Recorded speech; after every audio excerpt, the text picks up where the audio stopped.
Don't just live for tomorrow, or just live in yesterday. Just be glad for all you have that's in today.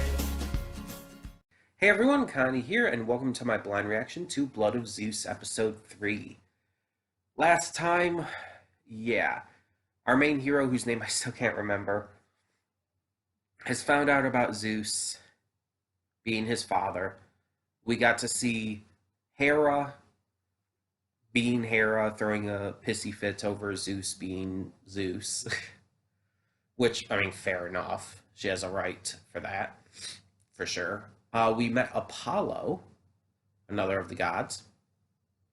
And we even got some discussion between our main character and his mom about everything that had gone on in the past and how she technically used to be a queen and everything. So a lot of interesting information. And we're definitely starting to see the wrathful side of the Greek pantheon, especially with Hera. Um, I've been seeing, I think I mentioned this last week, and it's funny because I've been seeing this on social media.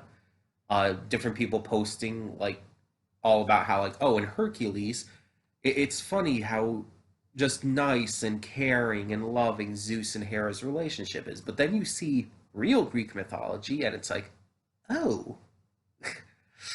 And it's like, yeah, I think I kind of made that joke last week, but it's true.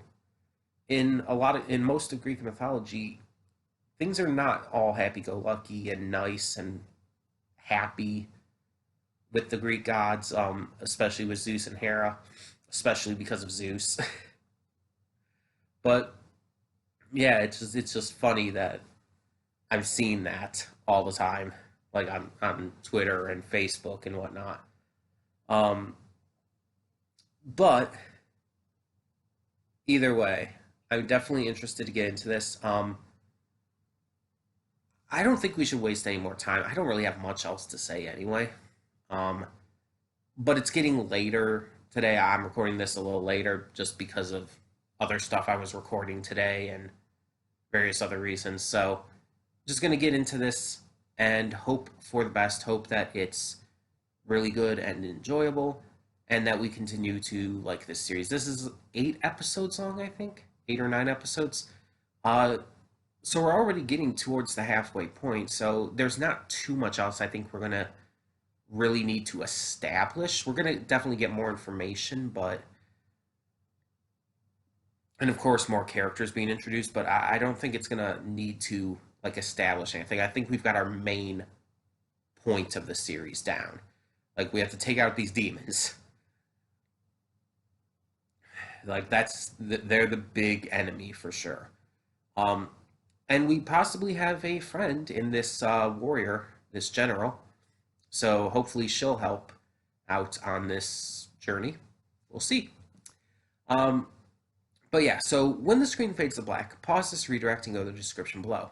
Follow the link to the reaction, and after you watch it, come back here to the redirect and resume play. Because after it fades to black and then fades back in, everything from that point forward will be my afterthoughts and will contain spoilers to the episode. So, with that being said, thank you so much for tuning in, and I will see you at the reaction. And we are back, and we'll begin with spoilers in 3, 2, 1, now. So, like I said in the reaction, Greek mythology is often full of tragedy.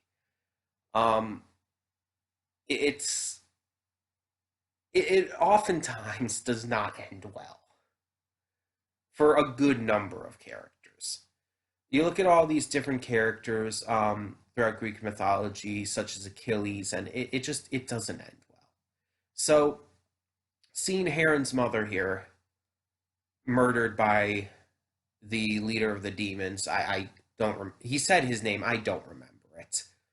But seeing her murdered here, and with Zeus being unable to stop it because of the interference of the rest of the pantheon, or at least a good number of them.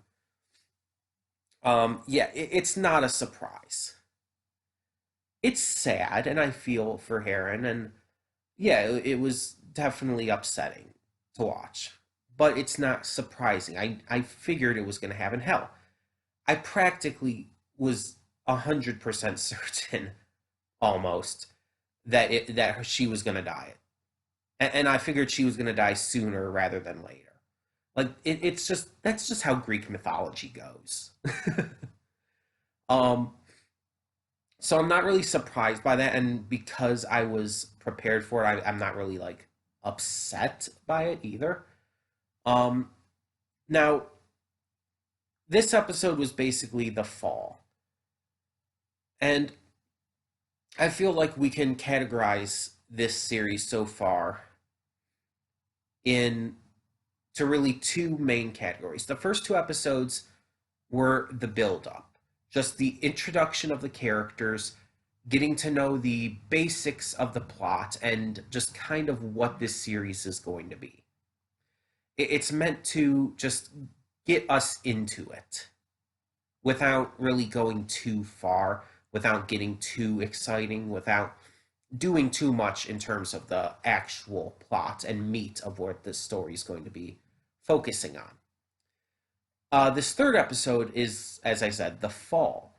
It is the low point that is going to spur our hero Heron on to the great deeds we know he's going to commit.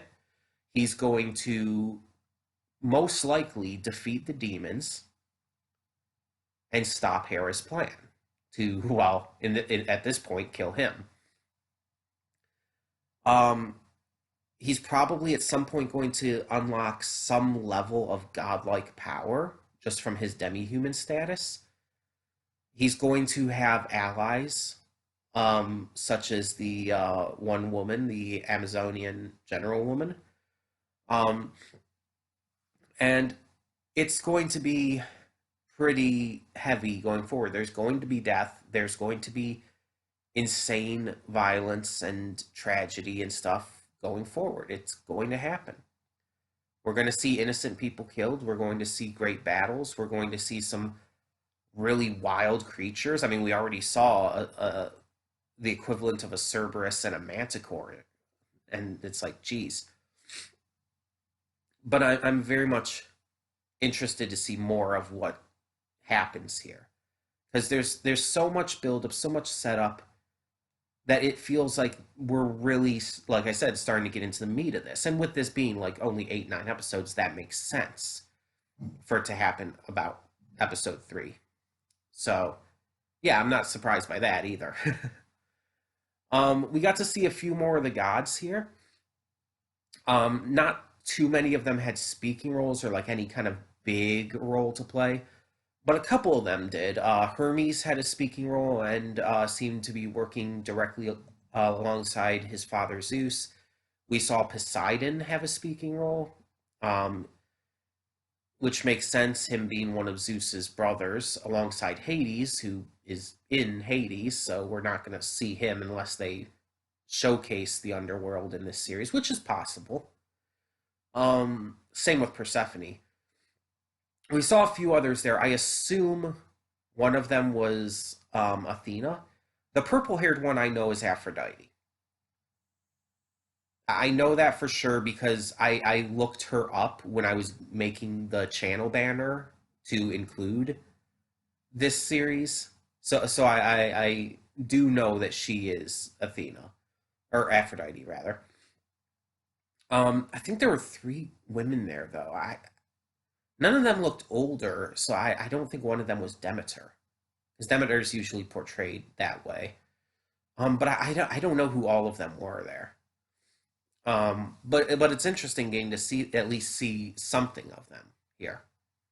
I'd be interested to see if we got more of that, or like if we got just the gods maybe interfering more with Heron's entire thing going on here.